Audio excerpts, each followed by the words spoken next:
আল্লাহর নবী দুনিয়া থেকে চলে গেলেন।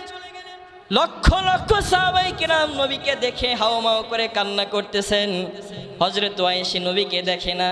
আল্লাহর নবীকে দাফন করে দেওয়া হলো। হযরত আয়েশা তাও নবীর সামনে যায় না। নবীজির আদেশ কেমন করে মানতেন। আল্লাহর নবী দুনিয়া থেকে চলে যাওয়ার পরে এক ভণ্ড নিজেকে নবী দাবি করলো, নাম হলো মুসাইলামাতুল কাজ্জাব। এই মুসাইলামাতুল কাজ্জাব এক নয় দুই নয় কয়েক হাজার অনুসারী বানায় নিল, নিজেকে নবী দাবি করলো। হযরত আবু বকর ডাক দিয়ে বললেন, আল্লাহর নবী রাহমাতাল লিল আলামিন হলো, মা কানা মুহাম্মাদুন আবা আহাদিম মির রিজালিকুম ওয়ালাকির রাসূলুল্লাহি ওয়া খাতামান নবীন। আল্লাহর নবী হলো শেষ নবী। আল্লাহর নবীর পরে আর কোনো নবী দুনিয়াতে আসবে না। নবীজির পরে যারা নবী হতে চায় তারা ভণ্ড নবী। হযরত আবু বকর সিদ্দিক ডাক দিয়ে বললেন, ও সাহাবায়ে কিরাম, এই মুসাইলামাতুল কাজ্জাব ভণ্ড নবীর সঙ্গে জিহাদ করতে হবে, কে কে রাজি আছো? প্রত্যেকটা সাহাবায়ে কিরাম হাত তুললেন। সুবহানাল্লাহ বলেন। প্রত্যেকটা সাহাবী হাত তুললেন। আর হযরত আয়েশা এই কথাটা শুনে দৌড়াইয়া বাড়িতে চলে গেলেন।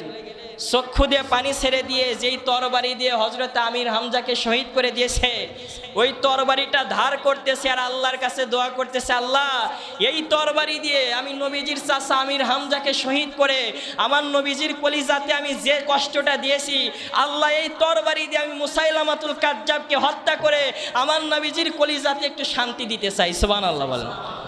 হযরত আয়েশা দোয়া করলেন, আল্লাহ রাব্বুল আলামিন হযরত আয়েশার দোয়াকে কবুল করে নিলেন। সোনার বাবাজিরা, আমার যুদ্ধ শুরু হয়ে গেল। হযরত আয়েশা এক দৌড়াইয়া যাইয়া ঘোড়ার উপর থেকে এক তরবারি দিয়া আপনার মুসাইলামাতুল কাজ্জাব ভণ্ড নবীর দেহ থেকে কল্লাটা আলাদা করলেন। এই মাথাটা নিয়ে আল্লাহর নবীজির রওজা মুবারকে যায় বললেন, ইয়া রাসূলুল্লাহ, ইয়া হাবিবাল্লাহ, এই আপনার চাচাকে আমি হত্যা করে আপনাকে কষ্ট দিয়েছি গো নবীজি। আপনি দেখেন, আপনি দুনিয়া থেকে চলে যাওয়ার পর এই ভণ্ড এই বেদবটা নিজেকে নবী দাবি করেছিল। ইয়া রাসূলুল্লাহ, জীবদ্দশা আপনার সামনে আসি নাই, ও মায়ের নবী, এই ভণ্ড নবীকে হত্যা করেছি। ইয়া রাসূলুল্লাহ, ইয়া হাবিবাল্লাহ, আপনি আমাকে ক্ষমা করেছেন কিনা? হাদিসের মধ্যে স্পষ্টভাবে আছে, আল্লাহর নবীর রওজা মুবারক থেকে স্পষ্ট আওয়াজ আসলো, ও হযরত আয়েশা, আমি নবী রাহমাতাল লিল আলামিন, আমার চাচাকে হত্যা করেছিলে তুমি। তোমার উপরে যেই কষ্টটা আমার ছিল, আজকে ভণ্ড নবীকে হত্যা করার কারণে আমি নবী রাহমাতাল লিল আলামিন তোমাকে মাফ করে দিলাম। আলহামদুলিল্লাহ, সমস্ত প্রশংসা, সমস্ত তারিফ সেই মহান আল্লাহ পাক রব্বুল আলামিনের দরবারে, যেই মহান আল্লাহ পাক আমাদেরকে দয়া করে মেহেরবানি করে পবিত্র সফর মাসের দ্বিতীয় জুমার নামাজ আদায় করার জন্যে একমাত্র শুধুমাত্র আল্লাহ পাক রব্বুল আলামিনের সন্তুষ্টির জন্যে দুনিয়ার সমস্ত কর্মব্যস্ততা থেকে হেফাজত করে আমাদেরকে সুস্থ রেখে আল্লাহর ঘর মসজিদে আসবার এবং বসবার তৌফিক দান করেছেন। সকলে জবান খুলে আল্লাহ পাক রব্বুল আলামিনের প্রশংসা করে বলে আলহামদুলিল্লাহ। এ প্রশংসা আদায় এখনো হলো না, আরো একটু জোরে বলুন আলহামদুলিল্লাহ। আল্লাহর প্রশংসা করলে লাভ আছে না ক্ষতি আছে বলেন তো? আল্লাহ কোরআনের মধ্যে বলেন, লা ইন শাকারতুম লা আযীদান্নাকুম ওয়া লা ইন কাফারতুম ইন্না আযাবি লা শাদীদ। যে ব্যক্তি আমি আল্লাহর নিয়ামত পাওয়ার পরে, সুস্থতা পাওয়ার পরে, খাবার পাওয়ার পরে, স্ত্রী সন্তান পাওয়ার পরে আমি আল্লাহর প্রশংসা করে জবান খুলে আলহামদুলিল্লাহ বলে, আমি আল্লাহ পাক তার উপরে খুশি হয়ে আমার নিয়ামতকে আরো বাড়িয়ে দিই। সুবহানাল্লাহ বলেন, আরো একটু জোরে বলুন না সুবহানাল্লাহ। আর যারা আমি আল্লাহর শুকরিয়া আদায় করতে কৃপণতা করে, কার্পণ্যতা করে, মুখ বুজে থাকে, আমি আল্লাহ পাক দুনিয়াতে টাকা পয়সার মালিক বানায় দিতে পারি। ওই টাকা পয়সার মালিক ইহুদি খ্রিস্টানরা সবচাইতে বড় ধনী, কিন্তু আমি আল্লাহ দুনিয়াতে কিছু বলবো না, কিয়ামতের ময়দানে জাহান্নামে ঢুকাইয়া তাকে শাস্তির ব্যবস্থা করবো। নাউজুবিল্লাহ। তাহলে আমরা আরেকবার জবান খুলে বলি আলহামদুলিল্লাহ। লক্ষ কোটি দরুদ ও সালাম আকায়ে নামদার হাবিবুল্লাহ রাহমাতাল লিল আলামিন, যে নবীজির উম্মত করে আল্লাহ আমার আপনার জীবনকে ধন্য করেছেন, জান্নাতের রাস্তাকে সহজ করে দিয়েছেন। সকলে জবান খুলে সে নবীর প্রতি মহব্বত নিয়ে বলি সাল্লাল্লাহু আলাইহি ওয়াসাল্লাম। সম্মানিত হাজিরিন, আমি খুতবার মধ্যে সূরাতুন নিসা থেকে আয়াত নম্বর 65 নম্বর আয়াত তেলাওয়াত করেছি। কয় নম্বর আয়াত? একটা আয়াত তেলাওয়াত করেছি। আয়াতটা কত নম্বর জোরে বলেন? 65 নম্বর আয়াত। এই আয়াতের শানে নুজুল, এই আয়াতটা নাজিল হওয়ার পিছনে অনেক কয়টা রিওয়ায়াত এসেছে। তার মধ্যে একটা রিওয়ায়াত হলো, এক মুসলমান আর এক ইহুদির মধ্যে একটা বিষয় নিয়ে বিবাদ লেগে যায়, মারামারি লেগে যায়, ঝগড়া লেগে যায়। মনোযোগ দিয়ে শুনবে। তো মুসলমানটা ইহুদিটা দুইজন মিলে ঝগড়ার সমাধান করার জন্য আল্লাহর নবীর কাছে চলে যায়। সুবহানাল্লাহ। আল্লাহর নবীর কাছে যখন আসে, আল্লাহর নবী তাদের বিষয়টা শোনে। শোনার পরে আল্লাহর নবীর রহমাতুল লিল আলামিন ইহুদির পক্ষে রায় দিয়ে দেয়। সুবহানাল্লাহ। কারণ নবীজি মুসলমান বিলে স্বজনপ্রীতি করে নাই, কারণ ইহুদিরটা সঠিক দেখে নবীজি ইহুদির প্রতি রায় দিয়ে দিয়েছে। সুবহানাল্লাহ বলেন। তাহলে ইহুদির প্রতি রায় দিলে মুসলমান খুশি না বেজার? কথা কয় না বারে, বেজার। মনটা খারাপ করে, নবী কিছু বলতেছে না, মন খারাপ করে বলছে, এটা একটা বিচার হইল, আমি একটা মুসলমান, নবী আমার পক্ষে বিচার দেওয়া বাদ দিয়ে একটা ইহুদির পক্ষে বিচার দিল। নবীর বিচার তার পছন্দ হলো না, চলে গেল হযরত উমারের কাছে। বলেন তো উমার নরম না গরম? গরম। তো হযরত উমারের কাছে বিচার দিলেন। হযরত উমার বলেন, আমার কাছে বিচার দেওয়ার আগে তুমি কি অন্য কারো কাছে বিচার দিয়েছিলে? বলুন না সুবহানাল্লাহ। বললেন যে হ্যাঁ, আপনার কাছে বিচার দেওয়ার আগে নবীজির কাছে বিচার নিয়ে গিয়েছিলাম, কিন্তু নবীজি ইহুদির পক্ষে রায় দিয়ে দিয়েছে। বলেন তো, আমি একটা মুসলমান, আমার পক্ষে রায় দেওয়া বাদ দিয়ে ইহুদির পক্ষে রায় দিলে এটা হলো? হযরত উমার বললেন, সাবধান, যেই রায় নবীজি দিয়েছে, যেই রায় তুমি মানো নাই, তুমি মুসলমান হতে পারো না। আল্লাহ নবীর সাহাবী হযরত উমার ঘরের মধ্য থেকে তরবারি নিয়ে এসে তার দেহ থেকে কল্লাটা এক কবে আলাদা করে দিলেন। বলুন না সুবহানাল্লাহ। আল্লাহ রাব্বুল আলামিন আয়াত নাজিল করে দিলেন, ফালা রাব্বিকা লা ইউমিনুনা হাত্তা ইউহাক্কিমুকা ফীমা শাজারা বাইনাহুম সুম্মা لا يجدوا في أنفسهم حرجا مما قضيت ويسلموا تسليما। الله أكبر। আল্লাহ রাব্বুল আলামিন পবিত্র সূরাতুন নিসার 65 নম্বর আয়াত নাজিল করে দিয়ে বললেন, নবী, আমি নিজে আল্লাহ, আমি নিজের নামের কসম খায়া বললাম, লা ইউমিনু, তারা কখনো ঈমানদার হতে পারে না। নবী গো, যারা আপনি যেই বিচার দিয়েছেন, যেই ফয়সালা করেছেন, আপনার রায় যারা মেনে নিতে পারলো না, আপনার রায় যারা পছন্দ করে না, আমি আল্লাহ পাক রব্বুল আলামিন বলে দিলাম, তারা মুসলমান হতে পারে না। আল্লাহু আকবার বলেন। তাহলে প্রত্যেকটা ক্ষেত্রে কোরআনের আইন আছে কি নাই? জিনা করলে শাস্তি আছে কি নাই? ব্যভিচার করলে শাস্তি আছে কি নাই? বর্তমানে আমাদের সমাজে আমরা নাম দিয়েছি ইসলামী দল, কিন্তু ইসলামী দলের মধ্যে কুকর্ম আছে কি নাই? না, কথা কয় না, গোয়াজ হবে না। সাতক্ষীরাতে মোবাইল কিছু চালান, সাতক্ষীরাতে এক জামাত ইসলামের এমপি কি করছে, একাধিক নারী নিয়ে তিনি হোটেলের মধ্যে ধরা খাইছে। নাউজুবিল্লাহ বলেন। যাদেরকে মানুষ তাদের আমানত ভোট দিয়ে সংসদে পাঠাইছে কি জন্য? আল্লাহর কোরআনের আইন মোতাবেক দেশ পরিচালনা করার জন্য। তারা যদি আল্লাহর কোরআনের আইন ব্যতীত, আল্লাহর কোরআনের আইনের বিপরীত নিজের মন গড়ামতো ইচ্ছা মতো চলে, তাহলে বাংলার মানুষ তাদেরকে সংসদে দেখতে চায় না। ঠিক কিনা বলেন? আর একটু জোরে বলেন, ঠিক কিনা? সম্মানিত হাজিরিন, সাধুবাদ জানাই জামাত ইসলামের সিদ্ধান্তকে। তাকে দল থেকে বহিষ্কার করেছে, কিন্তু আমরা এটাতেও সন্তুষ্ট নয়। আমরা চাই জামাত ইসলাম যেহেতু ইসলামী আন্দোলন করে, কোরআন দিয়ে রাজনীতির কথা বলে, আমরা আজকে মসজিদ থেকে স্পষ্টভাবে বলে দিয়ে যাই, যেহেতু মিডিয়ায় আছে, কথাগুলো ইন্টারনেটে চলে যাবে, আজকে মসজিদ থেকে স্পষ্টভাবে বলি, শুধু তাকে বহিষ্কার করলে চলবে না, তদানীন্তনকালে তার উপর তদন্ত করে সে যদি সঠিকভাবে বিচারের আওতায় হয়, ইসলামী শরিয়া অনুযায়ী তাকে পাথর মেরে হত্যা করার দাবি জানাই। ঠিক কিনা বলেন? জোরে বলেন, ঠিক কিনা? তাহলে মানুষ জামাত ইসলামের প্রতি আস্থা উঠে যাবে। কারণ আল্লাহ নবীর জামানায় কেউ যদি চুরি করত, তার এক হাত কেটে দেওয়া ফরজ ছিল। সুবহানাল্লাহ বলেন। কিয়ামত পর্যন্ত যত চোর, নারী হোক আর পুরুষ হোক, ওয়াসসারিকু ওয়াসসারিকাতু ফাকতাউ আইদিহুম, চোর যদি পুরুষ হয় আর নারী হয়, সে যদি চোর সাব্যস্ত হয়, তার এক হাত কেটে দিতে হবে। সুবহানাল্লাহ বলেন, জোরে বলবেন না সুবহানাল্লাহ? আপনারা কি মন খারাপ করতেছেন? তাহলে চোর যদি পুরুষ হয় মহিলা হয় কি করতে হবে? এক হাত কাইটে দাও। তো এক কুরাইশি মহিলা, অত্যন্ত নামি দামি মহিলা, চুরি করেছে, ধরা খেয়েছে, সাক্ষী প্রমাণও আছে। সাহাবীরা আল্লাহ নবীর কাছে এসে বললেন যে ইয়া রাসূল আল্লাহ, ইয়া হাবিব আল্লাহ, যেহেতু লোকটা সম্মানিত মহিলা, কুরাইশ বংশের মহিলা, ইয়া রাসূল আল্লাহ, তার হাতটা না কেটে তার একটা আঙ্গুল কেটে দেয়া হোক। নাউজুবিল্লাহ বলেন।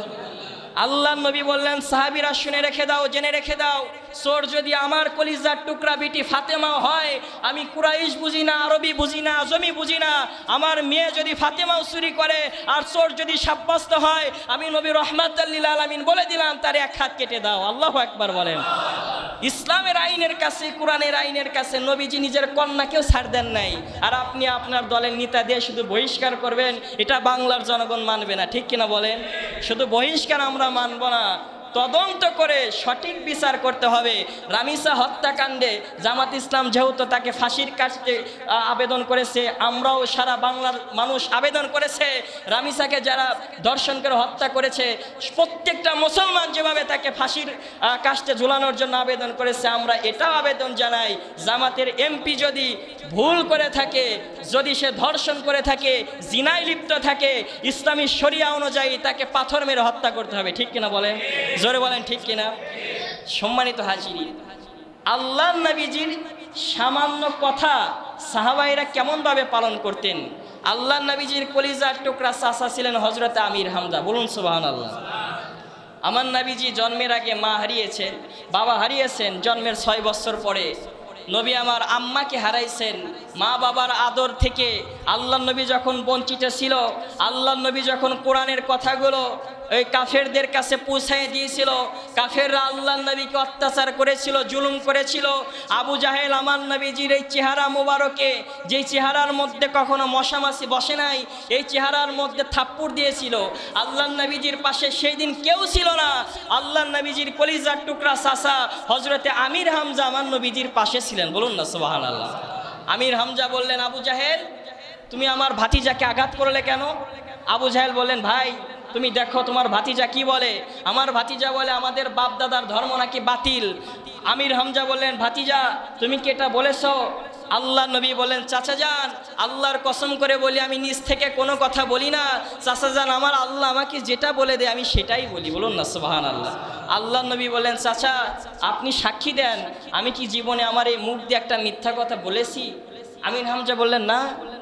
আল্লাহ নবী বললেন, চাচা যান আপনি সাক্ষী দেন, আমি কি কোনো নারীর সঙ্গে কুকর্ম করেছি? আমির হামজা বললেন, না।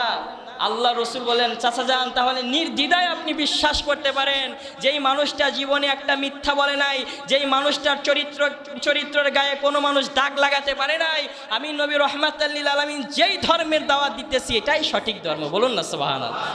আমির হামজা বললেন, ভাতিজা তাহলে আর দেরি কেন, আমাকে কালেমা পড়ে মুসলমান বানায় দাও। সুবহানাল্লাহ বল। আল্লাহ নবীর কলিজার টুকরা চাচা আমির হামজা মুসলমান হয়ে গেলেন।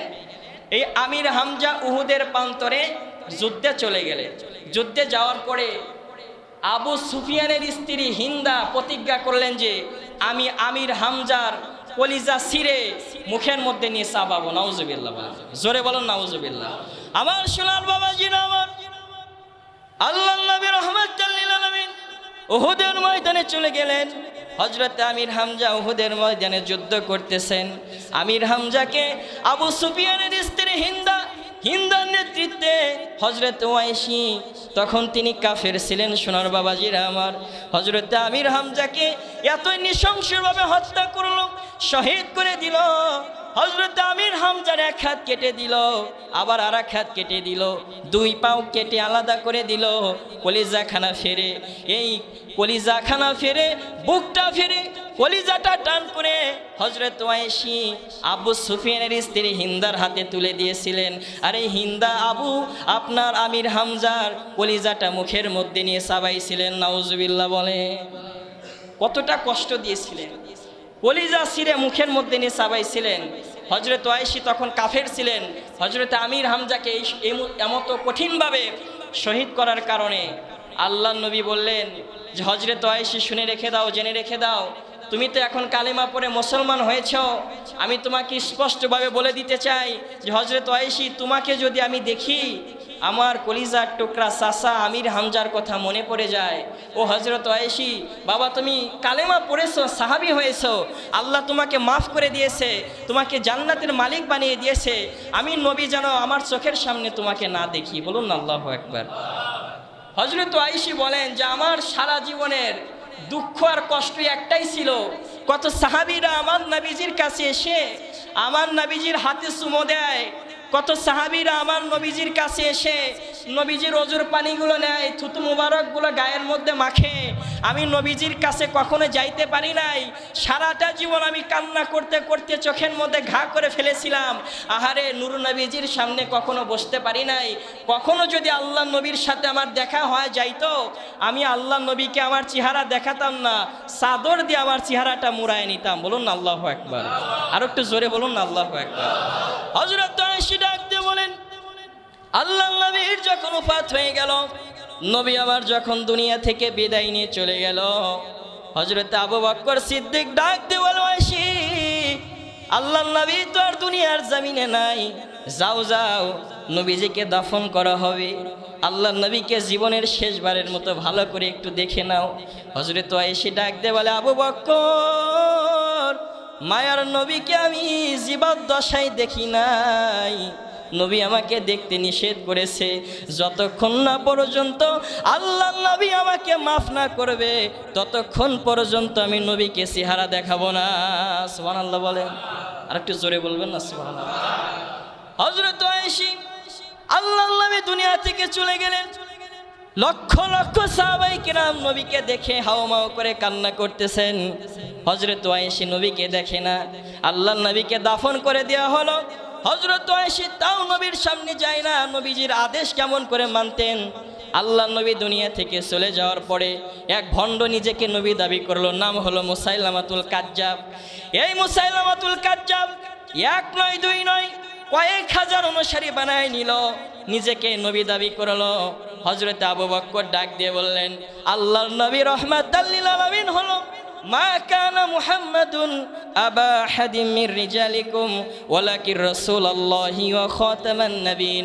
আল্লাহর নবী হলো শেষ নবী। আল্লাহর নবীর পরে আর কোন নবী দুনিয়াতে আসবে না। নবীজির পরে যারা নবী হতে চায় তারা ভণ্ড নবী। হযরত আবু বকর সিদ্দিক ডাক দিয়ে বললেন, ও সাহাবায়ে কিরাম, এই মুসাইলামাতুল কাজ্জাব ভণ্ড নবীর সঙ্গে জিহাদ করতে হবে, কে কে রাজি আছো? প্রত্যেকটা সাহাবায়ে কিরাম হাত তুললেন। সুবহানাল্লাহ বলেন। প্রত্যেকটা সাহাবী হাত তুললেন। আর হযরত আয়েশা এই কথাটা শুনে দৌড়াইয়া বাড়িতে চলে গেলেন। চক্ষু দিয়ে পানি ছেড়ে দিয়ে যেই তরবারি দিয়ে হযরত আমির হামজাকে শহীদ করে দিয়েছে, ওই তরবারিটা ধার করতেছে আর আল্লাহর কাছে দোয়া করতেছে, আল্লাহ, এই তরবারি দিয়ে আমি নবীজির চাচা আমির হামজাকে শহীদ করে আমার নবীজির কলিজাতে আমি যে কষ্টটা দিয়েছি, আল্লাহ, এই তরবারি দিয়ে আমি মুসাইলামাতুল কাজ্জাবকে হত্যা করে আমার নবীজির কলিজাতে একটু শান্তি দিতে চাই। সুবহানাল্লাহ বলেন। হযরত আয়েশা দোয়া করলেন, আল্লাহ রাব্বুল আলামিন হযরত আয়েশার দোয়াকে কবুল করে নিলেন। সোনার বাবাজিরা আমার, যুদ্ধ শুরু হয়ে গেল। হযরত আয়েশা এক দৌড়াইয়া যাইয়া ঘোড়ার উপর থেকে এক তরবারি দিয়া আপনার মুসাইলামাতুল কাজ্জাব ভণ্ড নবীর দেহ থেকে কল্লাটা আলাদা করলেন। এই মাথাটা নিয়ে আল্লাহ নবীজির রওজা মুবারকে যায় বললেন, ইয়া রাসূলুল্লাহ, ইয়া হাবিবাল্লাহ, এই আপনার চাচাকে আমি হত্যা করে আপনাকে কষ্ট দিয়েছি গো নবীজি। আপনি দেখেন, আপনি দুনিয়া থেকে চলে যাওয়ার পর এই ভণ্ড এই বেদবটা নিজেকে নবী দাবি করেছিল। ইয়া রাসূলুল্লাহ, জীবদ্দশা আপনার সামনে আসি নাই, ও মায়ের নবী, এই ভণ্ড নবীকে হত্যা করেছি। ইয়া রাসূলুল্লাহ, ইয়া হাবিবাল্লাহ, আপনি আমাকে ক্ষমা করেছেন কিনা? হাদিসের মধ্যে স্পষ্টভাবে আছে, আল্লাহ নবীর রওজা মুবারক থেকে স্পষ্ট আওয়াজ আসলো, ও হযরত আয়েশা, আমি নবী রাহমাতাল লিল আলামিন, আমার চাচাকে হত্যা করেছিলে তুমি, তোমার উপরে যেই কষ্টটা আমার ছিল, আজকে ভণ্ড নবীকে হত্যা করার কারণে আমি নবী রাহমাতাল লিল আলামিন তোমাকে মাফ করে দিলাম। সুবহানাল্লাহ। হযরত আয়েশা ডাকতে বলেন, আমার জীবনের সবচাইতে বড় আনন্দের দিন হলো যেই দিন আমার নবীজি আমাকে ক্ষমা করে দিয়েছিলেন। বলুন না সুবহানাল্লাহ। আচ্ছা, নবীজি তাকে আদেশ দিয়েছিলেন যে জীবদ্দশায় আমি বেঁচে থাকতে আমাকে তুমি দেখবে না, তাহলে নবীজি দুনিয়া থেকে চলে গেলেন, 3 দিন মাটির উপরেই ছিলেন, তাহলে তিনি ইচ্ছা করলে কি আমার নবীকে দেখতে পারতেন না? কথা কয় না গো, পারতেন, কিন্তু দেখে নাই।